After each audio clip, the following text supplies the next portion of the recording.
She said I was dangerous. That I hurt her. That I manipulated her. Suddenly, friends disappeared. My job was at risk. My world was crumbling under the weight of lies. But she forgot one thing, she left the truth in writing. This is the story of how I exposed everything she hid. With the very messages she thought I'd never use. If you've ever been blamed for something you didn't do, this story will stay with you until the last word. It started with a text from a mutual friend. "Hey. I don't know what's going on between you two, but people are talking. You might want to get ahead of it." I stared at the message, confused. Then another text came in. Then two more. Then silence. That's when I knew something was wrong. Deeply wrong. I met Clara 2 years ago. Smart. Electric. The kind of person who could hold a room with a smile and destroy it with a sentence. We had history, the kind built over late-night conversations, shared playlists, and knowing glances in crowded rooms. We were never perfect. But abuse? The word felt like a foreign language in a world I thought I knew. The first person to fully ghost me was my colleague, Dana. She and I used to grab coffee together every Tuesday before team check-ins. That morning, she passed me in the hallway without a word. Then my manager, Rob, emailed. "Hey, we need to talk, can you come by HR at 4 p.m? My stomach dropped. The HR office was cold. Literally and figuratively. I walked in. Clara had already been there. The HR rep, Jennifer, looked at me like she'd already decided. "We've received a formal complaint regarding emotional manipulation and verbal aggression. The allegations stem from your former relationship with Ms. Clara M." That's all I heard. Manipulation? Aggression? I sat frozen, trying to process it. Trying to recall a moment that even remotely justified those words. There were arguments, sure. But no threats. No screaming. No violence. The worst thing I'd ever done was walk away mid-conversation when she refused to stop shouting. But now? Now I was being painted as a monster. "While we review the situation, we're putting you on administrative leave. It's not an admission of guilt, just standard procedure." Standard. Like having your life yanked out from under you was just protocol. Outside the building, I couldn't breathe. I checked Clara's socials, locked. But not before I saw a post shared 100 times. Abuse doesn't always leave bruises. Sometimes it hides in smiles, charm, and excuses. "I see you. I believe you." Her followers rallied. Claps. Hearts. Hashtags. Even strangers began tagging her, praising her bravery. They didn't even know me. That night, I opened our old text threads. Not out of spite, but desperation. I needed to remember who we were. I needed to know if I missed something. If I was the monster she claimed I was. I read hundreds of messages. Her late-night apologies after screaming matches. Her threats to make people hate me if I left. Her admitting, "I make up stories when I'm scared you'll leave me." Her deleting messages in real time, and that's when it hit me. She hadn't just twisted the story. She'd written a fiction, and cast herself as the victim. But I still hadn't decided what to do. Because what kind of man releases private messages? What kind of person fights an abuser's label without looking defensive? I didn't know yet. But I was about to find out. The silence wasn't just awkward, it was loaded. People weren't looking at me the same. Some weren't looking at all. In the break room. At the gym. Even walking past old friends on the street, I could feel it. That chill of being judged without a trial. HR's investigation was underway, but let's be honest, they were more concerned about protecting themselves than discovering the truth. Every time I logged into my email, I braced for a termination notice. I updated my resume.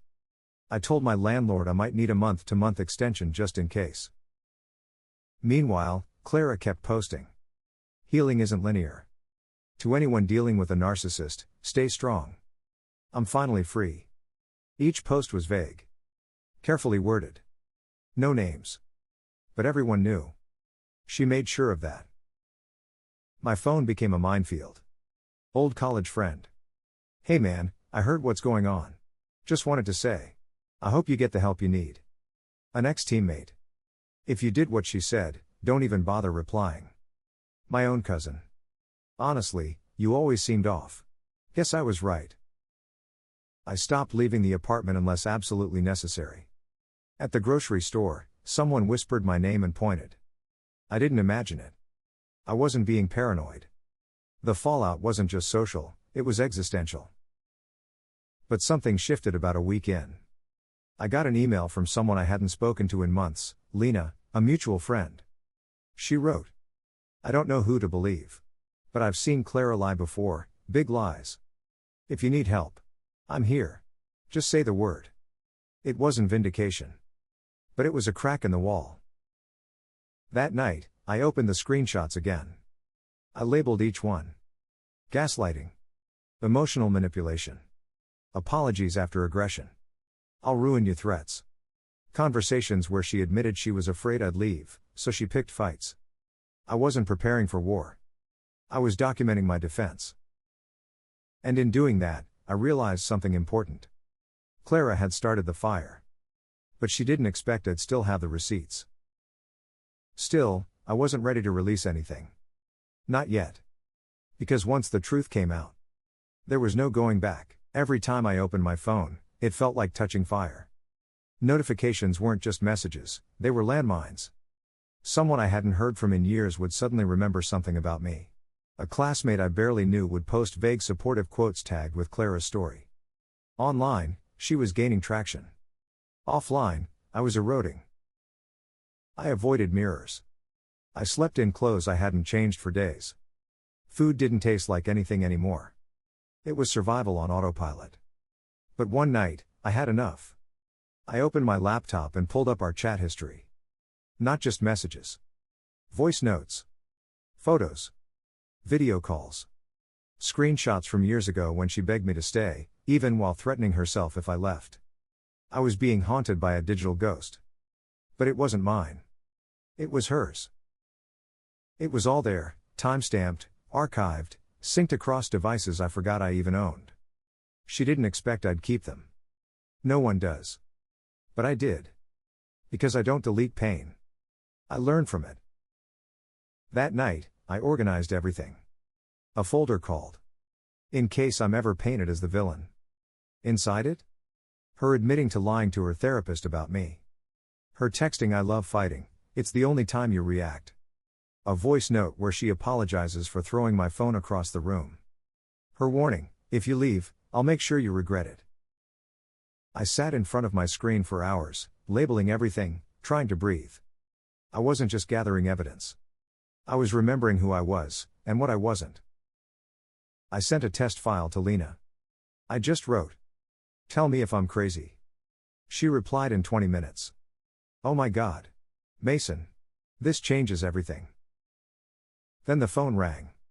It was Lena again, this time with urgency. "You have to speak up. This isn't just about you anymore.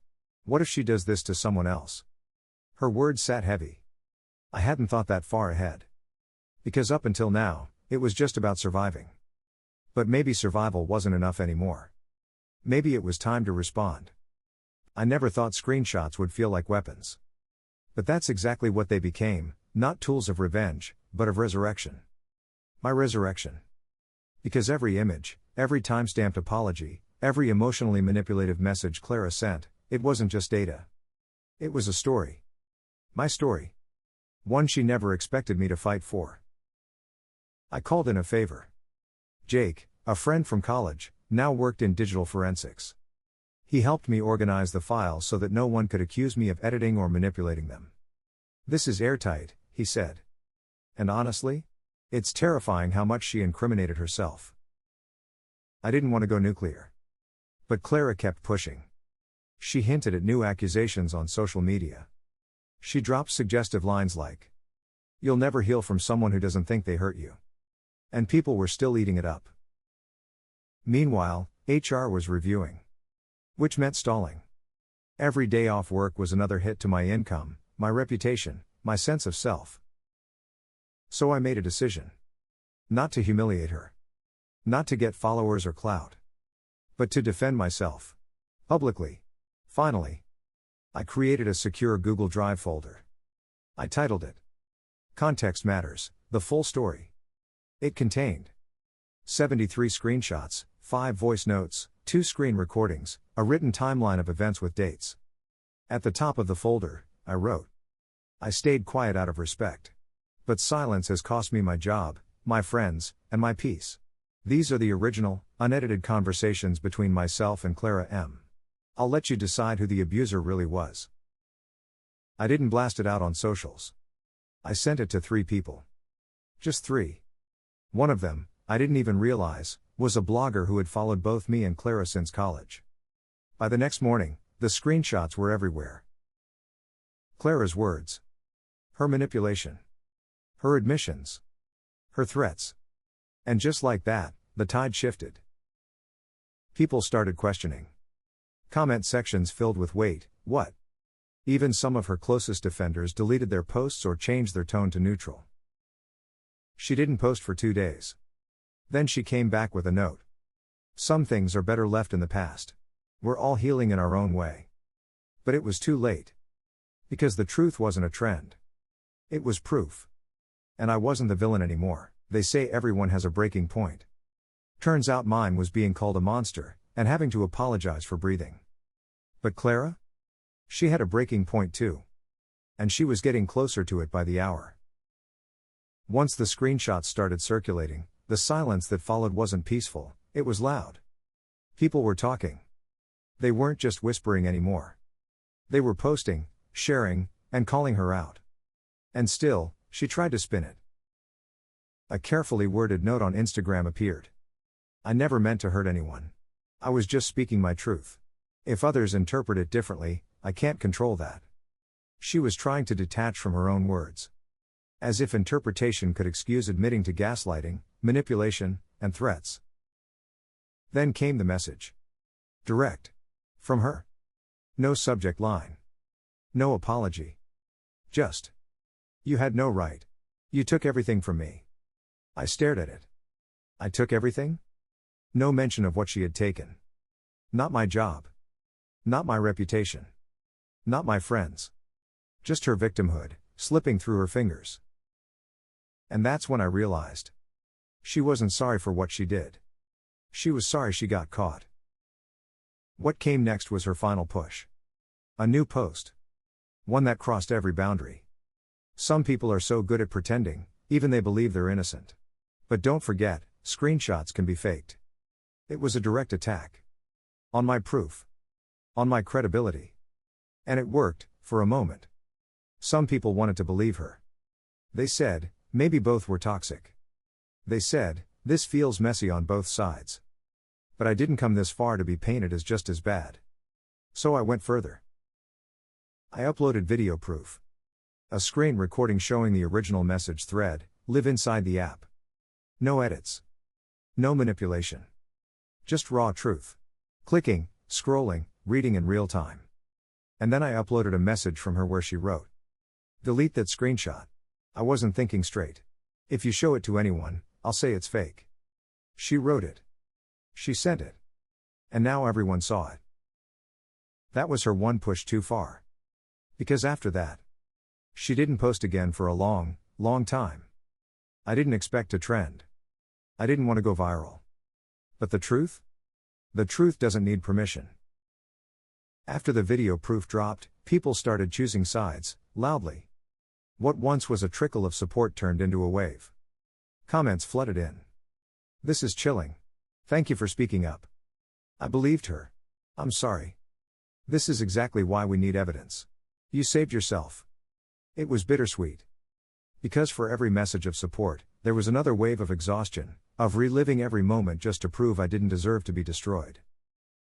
But the release wasn't just online. It was inside me. For the first time in months, I breathed differently. My shoulders didn't sit so high. My chest didn't feel like a locked box. And that night, for the first time in what felt like forever, I slept. HR reached out. We'd like to formally close the investigation. No further action will be taken. They didn't apologize. They never do. But I didn't need them to. Because I already had what mattered. My name back. Clara's silence was the loudest sound online. She never posted again using her real name. Her accounts went private, then vanished. Mutual friends? Some unfollowed her. Some ghosted me forever. Some reached out, too late. I didn't know who to believe. I didn't want to get involved. But they were involved, the moment they watched me burn and said nothing. Lena stayed. She sent a final message. You didn't just clear your name. You gave others a blueprint. It stuck with me. Because maybe, just maybe, this wasn't just about defense. It was about visibility. That not all monsters look like monsters. And not all victims look like saints. The release didn't erase the scars. But it marked the beginning of healing. Not in silence. Not in shame. But in the wide open. With proof in one hand. And peace in the other. Just when I thought the storm had passed, a new one rolled in. Only this time, it wasn't from Clara. It was from the people who couldn't stand that I survived. The backlash came in waves. Subtle at first, a cold shoulder from former coworkers, a few passive-aggressive emails, a promotion I was quietly skipped over for. Then the real messages started. Even if she was wrong, you shouldn't have aired it publicly. You ruined her life over texts? Men always have to make women look crazy. It didn't matter that Clara started it. It didn't matter that I'd lost months of peace, income, and reputation. To some, I was still the villain. Not because I lied, but because I spoke. A podcast episode dropped. One I didn't agree to be part of. They analyzed my story like it was entertainment. He had receipts, sure. But why save them unless you plan to use them? As if defending yourself means you're guilty of premeditation. Someone emailed me a single sentence. You weaponized your trauma. That one sat with me for days. Was I wrong to defend myself? Was telling the truth abuse? I met with a therapist. She listened quietly, then said, they're not mad because you lied. They're mad because you didn't stay quiet. Those words? They freed me, again. Because here's what no one tells you. When you survive false accusation, you're still expected to play nice. To forgive. To move on without making noise. To act like nothing happened, just because they're uncomfortable with the truth. But I did no silence to anyone. Especially not the people who watched me burn and offered no water. I started speaking. Quietly. On my terms. In support groups. Online forums. Even wrote an article titled, When Telling the Truth Makes You the Villain. It went viral. And just like that, I wasn't alone anymore. The backlash was real. But so was the healing that followed. Because for every person who resented me, there were 10 more who said, I thought I was the only one. Your story saved me. I believe you. There's a kind of silence that isn't empty. It's earned. That's what I felt the day I finally Googled my name. And didn't flinch. Before, it had been a digital graveyard. Search results packed with whispers, hashtags, half-truths. But now? There were articles. Comments of support. Even an interview I gave, respectfully, quietly, on what it's like to be falsely accused in the age of social media. I wasn't famous. But I was visible. And this time, it wasn't on someone else's terms. I changed my email signature back to the original. Took my photo off private. Started applying for jobs again, this time without the weight of shame on my back. And I got one. Better than the one I lost. With a manager who told me on day one. I read your piece. You don't need to explain anything. Just be you. I nearly cried in the elevator after that. But reclaiming my name wasn't just about the internet. It was about me. I stopped checking her socials. I stopped rehearsing imaginary arguments in my head. I stopped waiting for an apology that would never come. I went back to the gym. Started cooking again. Laughed, real laughter, at a bad movie with friends who actually stuck around. And one night, I sat down and wrote in a journal. They tried to name me a villain. I responded by becoming a survivor. But today? I am more than either. I am whole. Clara never reached out again. But someone close to her did. Her sister. She messaged me quietly. I always knew something wasn't right. I just didn't know how to help. I'm sorry. I didn't respond. Not out of bitterness. But because I didn't need to. Not anymore. Some people get to rebuild their name with a press release. Me? I rebuilt mine with proof, patience, and pain. But I rebuilt it. And no one gets to take it again. I used to think the term survivor didn't apply to me. I wasn't physically beaten. I wasn't hospitalized. There were no bruises to photograph. Just pain. Invisible, but consuming. But the day I told my story, and the world listened, I understood what survival really meant. Messages started coming in. Not from friends. Not from haters. From strangers. My ex threatened to ruin me too. But I was too scared to fight back. Reading what you went through gave me the courage to document what's happening in my relationship. You made me feel less crazy. Some were men. Many were women. Some had never told anyone what happened to them, until they wrote to me. That's when I knew. Telling the truth wasn't just for me. It was a lifeline. A signal in the dark to people who thought no one would believe them either. So I spoke more. I joined online panels. Wrote more essays. I even got invited to speak at a university's seminar on digital relationships and consent. I walked in shaking. But when I finished reading a passage from my original post, the room stayed silent for a beat, then filled with applause. And in the corner, I saw one student crying. Afterward, she came up to me. My ex did this to me. I never told anyone. Until today. We sat on the steps outside the hall, just breathing. Because sometimes, survival doesn't look like standing tall. Sometimes it looks like finally collapsing into safety. I made it my mission not to become a spokesperson, but a space. Where people could land when the world got cruel. Where people could be believed. Because when survivors speak, it does more than clear their name. It clears a path. One that leads to truth, to healing, and sometimes even to justice. I didn't plan to be that voice. But now that I am, I won't go silent again. People used to say, "Aren't you afraid of what others will think?" And I used to lie. Say no. But the truth? I was terrified. Terrified that people would only ever see me through her story. That no matter how loud my truth was, hers came first. And first impressions are hard to erase. But here's what I learned. Peace doesn't come from being understood. It comes from no longer needing to be. It took time. Time to stop checking comments.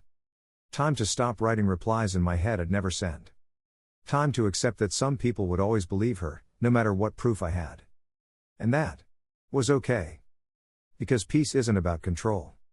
It's about release. I traveled. Somewhere quiet. Coastal. I walked on a beach without checking my phone every 5 minutes. Watched the sun disappear without wondering who was talking behind my back. And for the first time, I didn't feel like a headline. I felt like a person again. No one tells you what comes after the battle. No one warns you about the empty space where anger used to live. Or the silence where fear used to scream. But if you sit with it long enough, it turns into something else. Not forgiveness. Not forgetfulness. But freedom. I still get messages sometimes. From people who went through worse. From people who never had a voice. From people who still live in fear that someone will tell the world a lie. And that the world will listen. And to every one of them, I say, you don't need permission to speak. You never did. In the end, she didn't ruin me. She revealed me. Because everything I lost, the job, the friends, the comfort, was nothing compared to what I gained. My name. My strength. My peace. And I didn't get it by waiting for her to change her story. I got it by writing my own.